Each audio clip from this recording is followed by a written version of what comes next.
Véritable success story de la radio Espace Guinée, les grandes gueules, détentrices des meilleurs scores radio en Guinée, de la meilleure émission talk show, a donné le créneau horaire du départ au bureau et du retour à la maison, récoltant depuis des années consécutives le titre d'émission la plus écoutée en Guinée, toutes catégories confondues. Un grand total de plus de 5 millions d'auditeurs ont été fidèles au talk show Les GG, diffusé jour après jour sur toutes les stations du réseau Adafo Média de 9h à 10h30, un exploit qui restera longtemps dans les annales de la bande FM en Guinée. Antoine, c'est pas passé inaperçu, hein. C'est décret à l'appel, ces nominations qui continuent donc de prévoir. L'heure des récompenses tardives a sonné. Il faut faire en sorte que tout le monde soit contenté parce qu'on arrive vers la fin du mandat. Et apparemment, il est important que chacun se prépare parce que dans les jours à venir, il se peut que parmi nous, quelqu'un ait son nom dans un décret. Ben non, attendez quand même. Qu'est-ce que tu racontes? Mais ça peut-être toi. Peut-être toi. Attendez quand même. Vous ne comprenez pas. Non. Non, mais on va te récompenser pourquoi? Voyez mon regard. Ironiser de la sorte. Voyez mon regard. Mais attendez que je finisse. Là, des pions là-bas. Non, mais il dit que c'est la période de récompense. Est-ce qu'il a fait quelque chose pour être récompensé? Il faut seulement je pouvais aller jusqu'au bout. s'attendre donc au don d'Antoine Kourma au JT de la RTG ce soir. Heureusement que je ne suis pas encore allé jusqu'au bout de mes idées. D'accord. Je disais ceci. Attendez-vous à voir votre nom dans un décret dans ce pays. Parce que le constat, pas du tout. Je vais jusqu'au bout de ma logique. Ne serait-ce que parce que les réactions ici sont telles une fessée admonestée matinalement ce matin. Voilà, si tu es à la recherche d'un décret, écoute, il n'y a pas à en rougir. Mais il y en a ici pour l'instant qui ont choisi d'attendre le décret de Dieu plutôt que celui d'Alpha Condé parce que l'heure est au rappel des troupes. Tous ceux aujourd'hui qui sont en train de rentrer c'est important que dans ce train-là savent exactement pour quelle odyssée ils sont en train de s'embarquer. Je crois que moi j'adore ce moment. Parce que les masques sont en train de c'est pas tomber. juste. Non, c'est vrai. Moi, j'adore. J'adore ce qui est en train de se passer. Attendez-moi. Quand même, qu'on s'attend à ce que chacun de nous ait son nom dans un décret. Parce que le constat que je fais, c'est qu'on ne consulte pas désormais pour prendre des décrets dans ce pays. Non, mais je vois des notes. Je ne vois pas ta logique. Mais attendez. Non, je ne vois pas ta logique. Dans la mesure où on ne consulte pas, tu peux pas. On peut. Mais le choix se fait par hasard désormais. Oui, jamais. Le décret tombé hier. Les décrets tombés hier. Les gens sont toujours consultés. Mais attendez. Les décrets tombés hier. J'ai vu des noms. Non, là, il y a un débat là-dessus. Il y en a qui ne sont pas consultés. Attendez, j'ai vu des noms dans ce décret et des fonctions auxquelles ils sont affectés. Mais je ne comprends pas. Il y a des fonctions qui ne sont même pas déterminées. On parle de directeur général adjoint sans déterminer le poste auquel il est affecté. Je vois Maka Baldé qui vient de la France, qui est des NFD, qui est nommé directeur général adjoint de l'Agence nationale du volontariat jeunesse.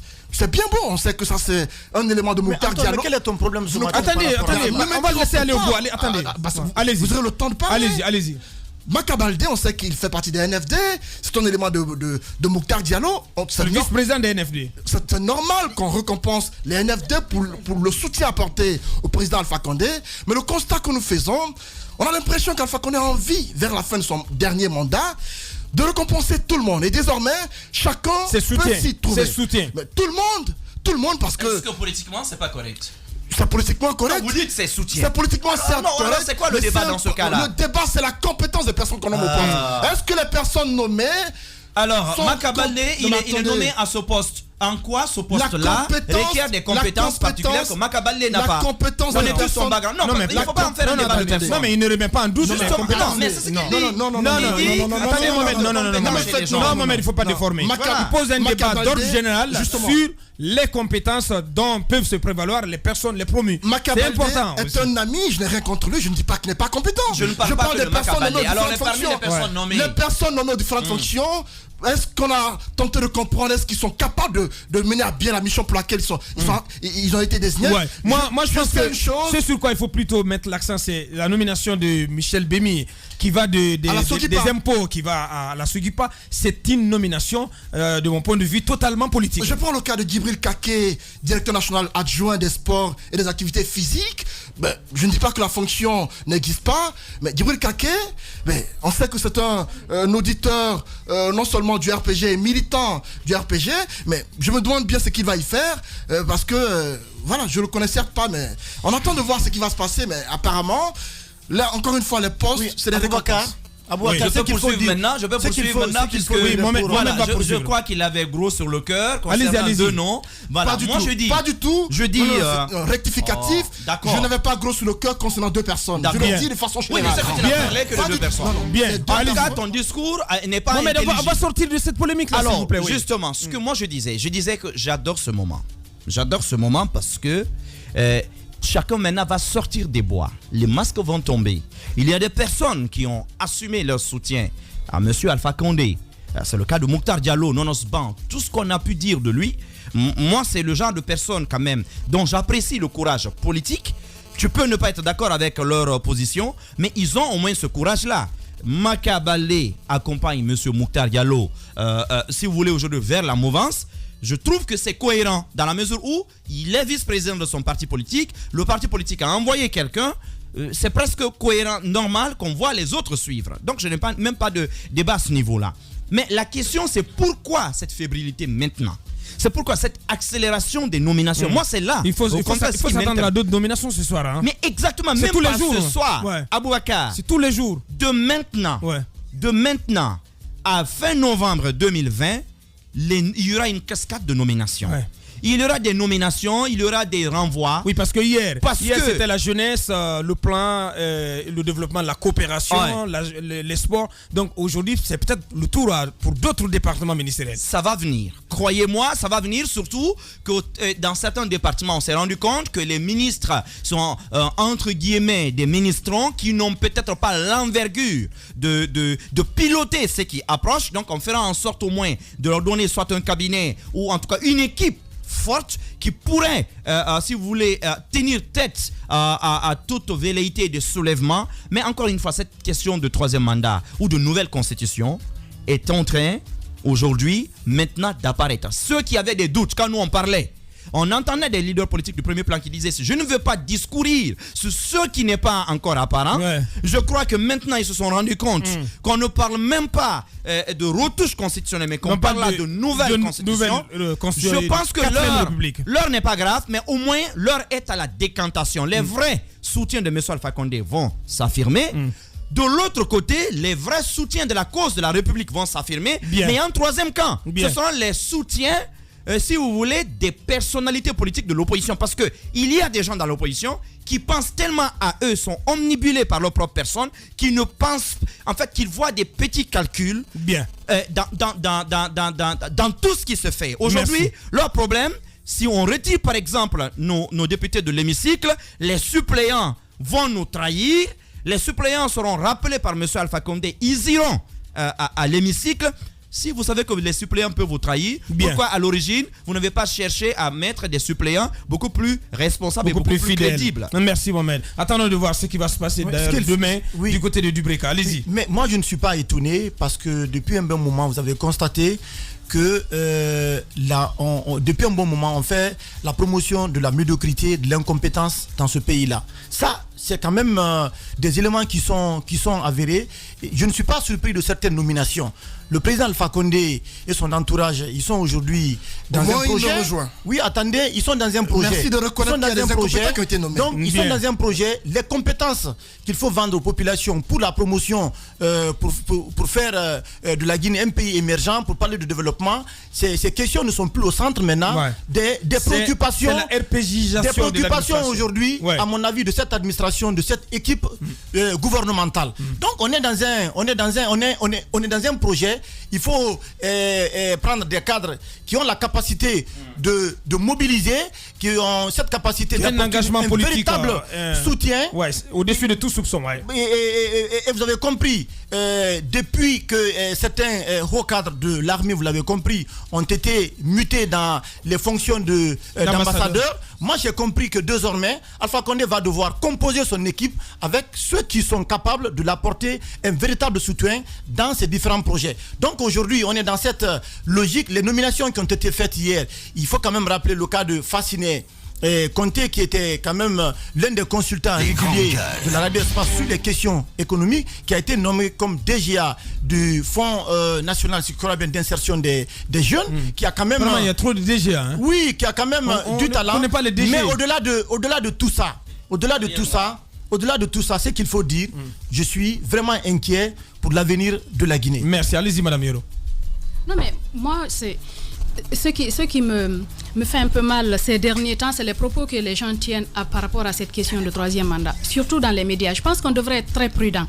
On devrait faire très attention, ne pas mettre la charrue avant les bœufs. Pourquoi? Parce que le principal concerné ne s'est jamais prononcé en faveur d'une question de troisième mandat. Les gens en font débat comme si, oui, c'est un acquis. Mais tous les signaux sont là, Madame Yoro. Écoutez, écoutez. Mais quand même. Écoutez. Ouvrez les yeux, Madame Yoro. Parle beaucoup plus. Mais ouvrez les yeux, Madame Yoro. Vous voulez que je me taise? Non, mais pas du tout. Non, mais je veux me taire. Allez-y. Je peux me taire? Allez-y. Vous avez le chef de file quand même de l'opposition qui vient de le reconnaître. Ça, c'est le chef de file de l'opposition. Allez-y. Nous, en tant que médias, qu'est-ce qu'on devrait faire? C'est l'a reconnu déjà sur C'est n'a qu'à le reconnaître, c'est un politicien, c'est le chef de file de l'opposition. Que devraient faire les médias? Parce que je pense qu'il ne faut pas oublier le rôle que doivent jouer. Il faut se taire là-dessus. Il ne faut pas se taire là-dessus. Mais il faut faire une analyse. Parler des textes de loi. Que disent nos textes de loi? Que dit la Constitution? Analysez sous cet angle. Mais écoutez, j'ai écouté des débats. Permettez-moi d'aller au bout de mes idées. Permettez que j'aille au bout de mes idées. J'ai écouté certaines personnes parler de cela comme si c'était un acquis, comme si c'est fini. Alors que c'est pas nous qui sommes sur le terrain. C'est pas nous qui allons jouer le jeu. Notre rôle ici, c'est peut-être de lancer des signaux d'alerte, mais en même temps, surtout de parler de ce que disent nos textes de loi. Bien. La Constitution prévoit que la Constitution actuelle voudrait que le président ait 2 mandats non renouvelables. C'est ce que dit la loi. Mais quand j'entends les gens dire que oui, c'est un acquis, c'est fini, le peuple va accompagner, attendons qu'on en arrive là. On n'est même pas en 2020. Attendons qu'on arrive en 2020, que le président dise que oui, je vais me présenter en 2020 pour dire que oui, c'est un acquis, le peuple va accompagner, mais c'est pas ce que disent nos textes de loi. Bien. Il faut faire attention parce que on a l'impression qu'on est en train de préparer la mentalité des Guinéens à cette situation. On est en train de préparer les gens déjà à ne rien faire, se dire que oui, non, quand les gens déjà disent c'est un acquis, on a mis tout un système autour, les gens sont préparés, même si vous vous levez, il n'y aura rien. Il ne faut pas tuer la mentalité des Guinéens. Bien. Je pense qu'on a dit que le peuple de Guinée est passif, mais attendons de voir ce qui va se passer. Merci. Moi, je ne suis pas d'accord avec cette façon d'analyser les choses, se dire que oui, le peuple de Guinée est passif, tout va se passer comme sur une passerelle, et ça va se passer comme ça. C'est votre raisonnement. Allez-y, Jacques, pour clore. Allez-y. Voilà, merci. Allez-y. Voilà. Ce que je voudrais dire, c'est d'abord sur ces nominations. Je crois que nous ne pouvons pas tous résumer ça ou disons conclure que c'est pour le 3e mandat ou alors que c'est la RPGisation à outrance de l'administration. Je crois que si nous posons le débat comme ça, on va se poser donc le gouvernement n'a-t-il pas le droit de meubler ces départements ou de modifier un peu les postes? Je pense que le gouvernement a toute la liberté, bien entendu, de procéder à ces nominations. Et puis dans l'ensemble, qu'est-ce que j'ai constaté à part quelques-uns qui ont fait leur entrée dans le département ministériel? C'est un remplacement, c'est un chef de cabinet un chef de cabinet qui a été nommé conseiller principal, un conseiller principal qui a été nommé secrétaire général. Je crois que c'est à une chose comme ça qu'on a assisté et c'est bien normal que les ministres des fois puissent tenter, disons, de se servir de la compétence de quelques-uns des cadres au niveau des départements pour faire fonctionner les choses. Je pense que la question fondamentale, c'est de savoir c'est quoi le rôle de quelques postes qui ont été créés. J'ai vu, par exemple, au niveau du ministère de la Jeunesse, beaucoup de postes qui ont des similitudes, même au point de vue appellation. Vous vous demandez, en fait, qu'est-ce que tel va faire et qu'est-ce que tel autre va faire. Ce sont des questions comme ça qui peuvent être posées. Et il y a un constat personnel que j'ai pu faire au niveau du ministère de la Culture, des Sports et du Patrimoine historique. Il y a eu, je crois, dans le choix qui a été fait, une volonté peut-être du ministère ou du ministre qui a fait le choix de faire la promotion des femmes. Parce qu'à chaque fois, il y avait un directeur, il y a une directrice adjointe. S'il y a une directrice, il y a un directeur adjoint. Je crois à tous les postes, c'est comme ça il a procédé. C'est quelque chose qui mérite d'être relevé. Ça mérite d'être salué. Voilà ce qu'on pouvait dire pour l'instant. On revient pour continuer cette émission. Il y a le snobisme des fines gueules et la rudesse des gueules de bois. L'infortune des gueules moins propres à la douleur des gueules cassées. Il y a les jeux d'esprit des drôles de gueules, le piquant des amuse-gueules. Mais par-dessus tout, il y a l'audace et la pugnacité des grandes gueules de Radio Espace. exubérante et effrénée, rarement politiquement correcte et toujours excessive, les grandes gueules plus que jamais déterminées. Grande gueule à vie. Seul le Tout-Puissant pourra nous faire taire. Bienvenue chez les GG de Radio Espace Guinée.